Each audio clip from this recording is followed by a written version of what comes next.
Welcome to Not Milk Never Milk. Subscribe if you're lactose intolerant.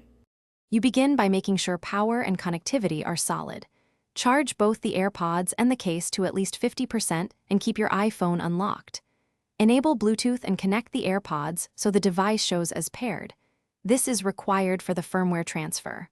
Once done, make sure the iPhone stays awake and on Wi-Fi while the Airpods are in the case and the lid is closed.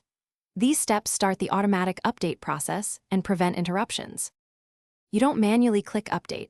Apple pushes firmware when conditions are met. Place the AirPods in the charged case, close the lid, and keep the case within range of the paired device on Wi-Fi. Leave the iPhone unlocked and connected to power if possible. That increases the chance the firmware will install. To monitor progress, open Settings, go to General, then About, and select your AirPods to view the current firmware version. Repeat the holding routine. You finish by confirming the firmware number in Settings General about AirPods. If it matches the latest version, you're done. If nothing changes after several hours, reset the AirPods.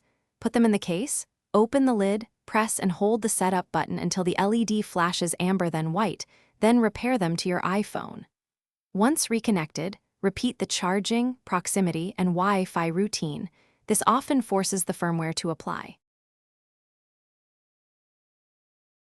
Thanks for watching. If this was helpful, leave a like and consider subscribing. See you next time.